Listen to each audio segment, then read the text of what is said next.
Wahala. Bro, the battle line has just been drawn.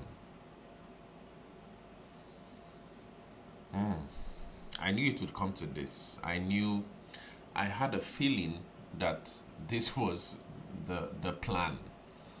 And I really hope that the $4 million that that actually was argued to be found under sofas in the Pala Pala farm of President Ramaphosa would actually, you know, be useful now, because the US has actually just given an executive order published online. I'm actually looking at it here in front of me from the whitehouse.gov for the whole world to see that the US is cutting all aid to South Africa.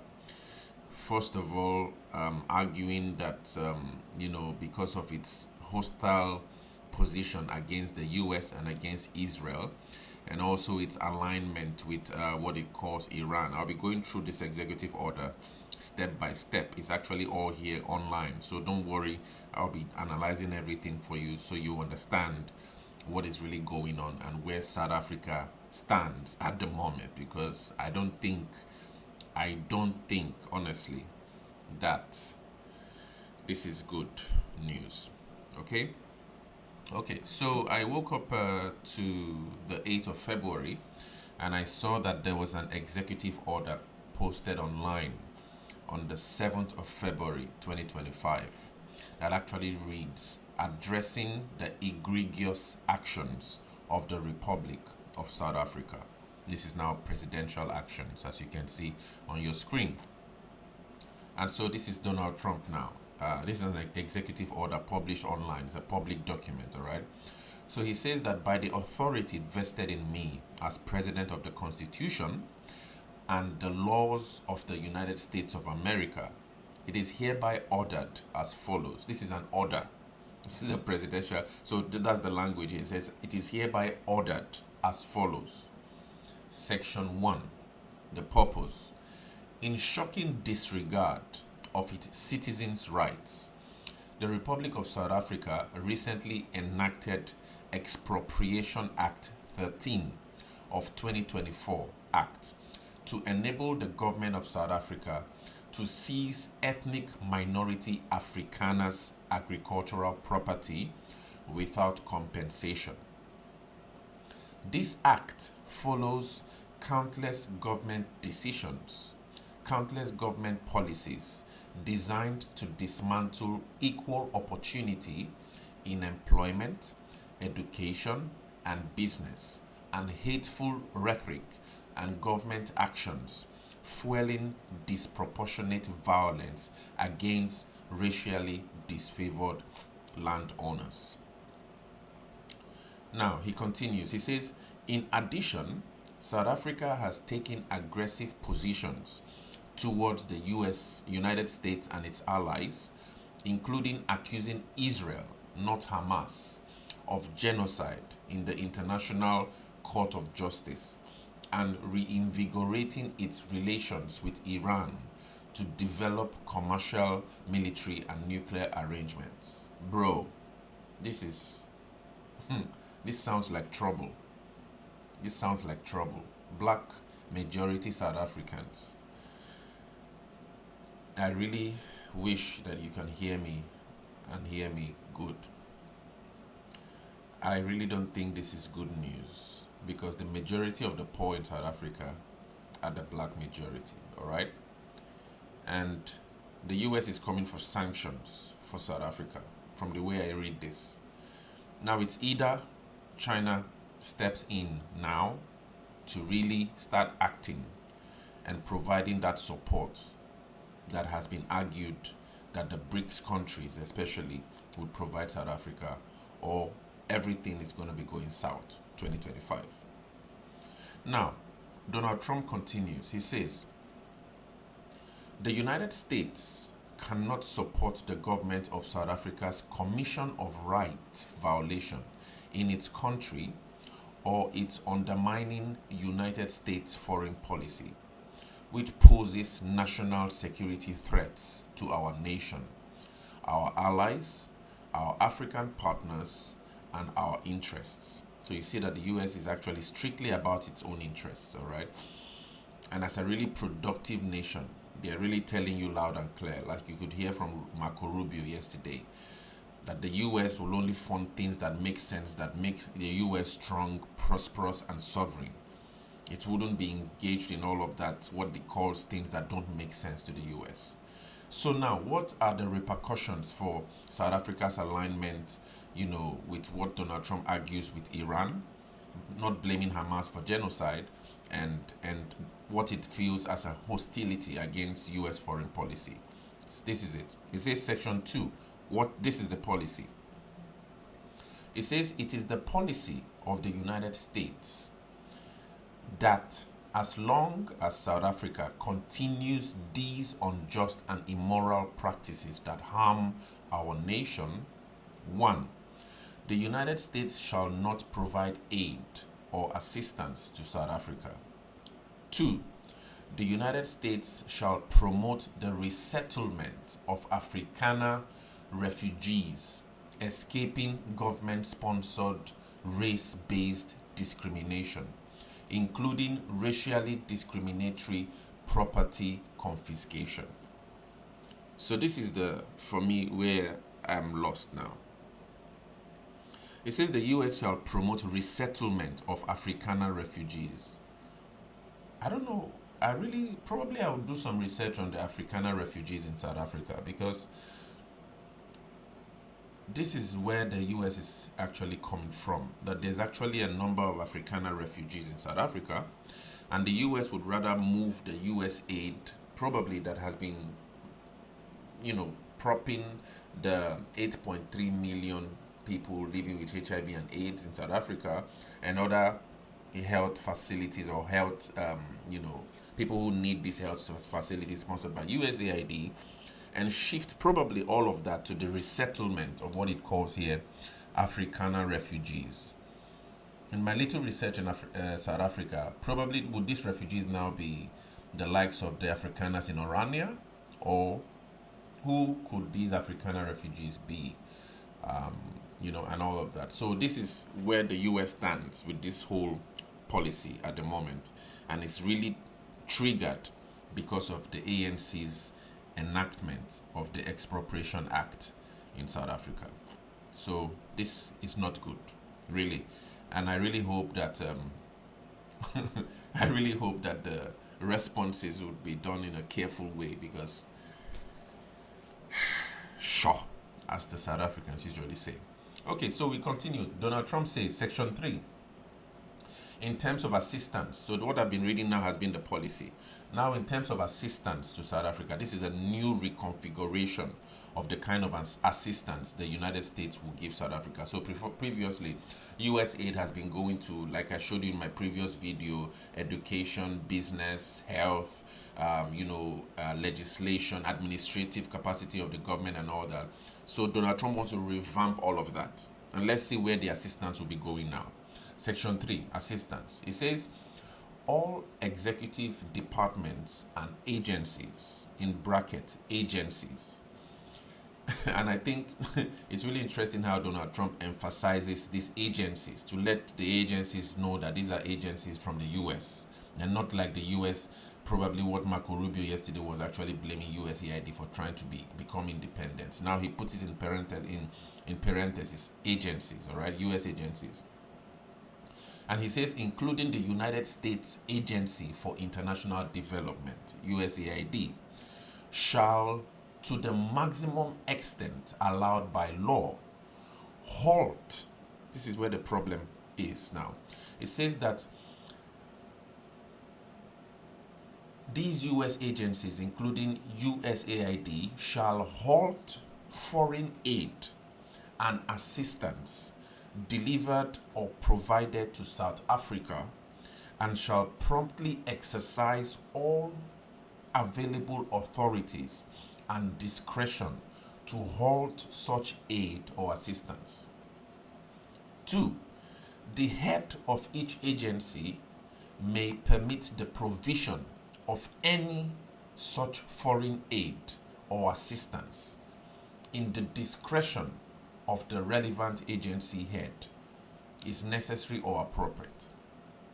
I'll go through that again because this is really important to understand. So, in terms of the assistance, it says that one, all executive departments and agencies, including the United States Agency for International Development, shall, to the maximum extent allowed by law, halt foreign aid or assistance delivered or provided to South Africa and shall promptly exercise all available authorities and discretion to halt such aid or assistance. In case you didn't get that, let's just break it down. It says that the United States is going to halt for, so before there was a 90-day pause for USAID all over the world, all right? Now this one is making it clear that including USAID and all the aid that actually has been given to South Africa is going to be halted, it's going to be stopped. That's where South Africa is now. So whether China would resume the aid is what we don't yet know. But if China doesn't resume or Russia doesn't resume to fill in that, bro.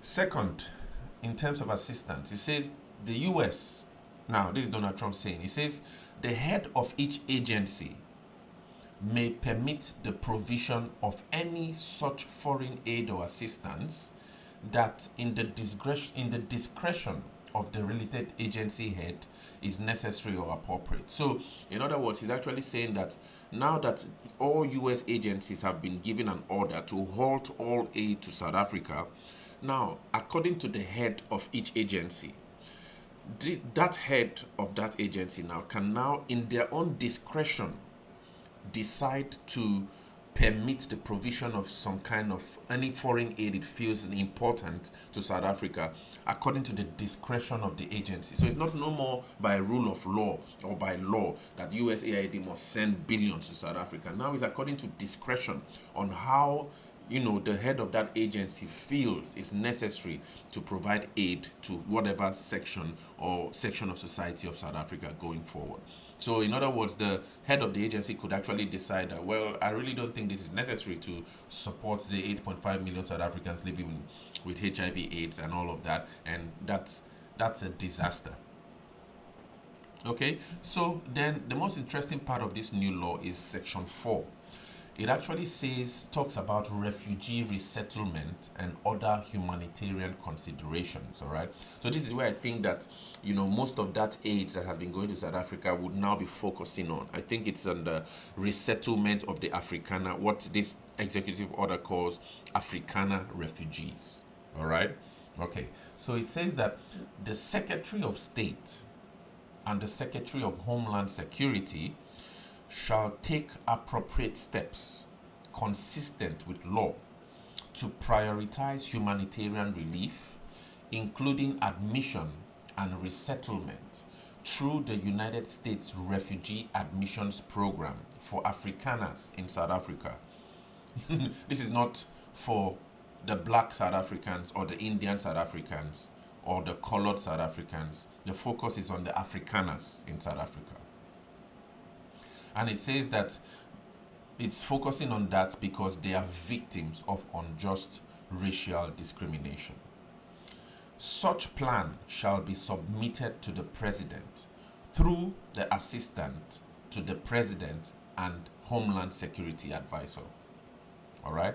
So that's where I think most of that aid will be going. So to be resettling, there will be much more focus now to Afrikaner refugees in South Africa.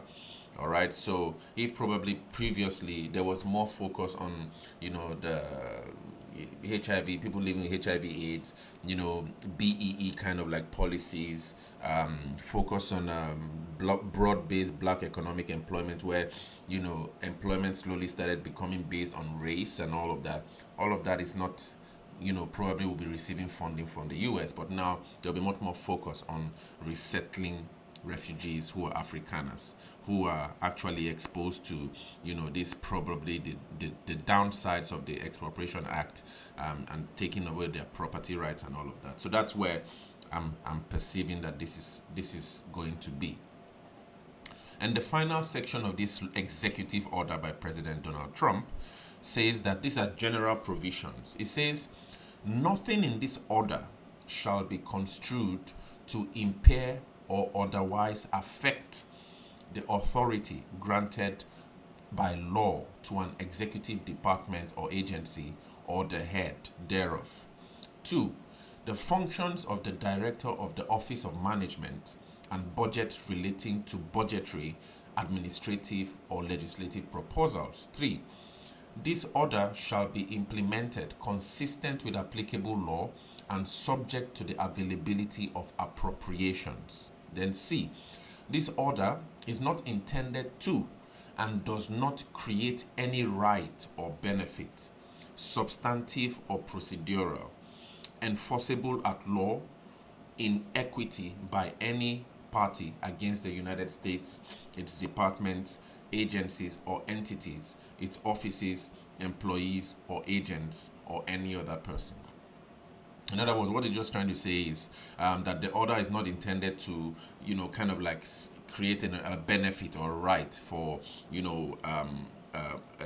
against the United States or its departments or its agencies and all that. It's trying to explain that it's taking actions according to what it sees as oppression against a certain group of people in South Africa. And those people are actually, according to this executive order, the Afrikaner refugees, or, much more focus will be going to the Afrikaners who have actually been subject to discriminatory laws and practices and all of that. So I don't want this video to be long, but this is actually what we woke up to on the 8th of February 2025, and I really hope that the BRICS countries will be able to stand in now for South Africa and probably provide the funding that was being filled by US aid to prop up South Africa as a nation in all of its efforts to maintain its sovereignty as a state.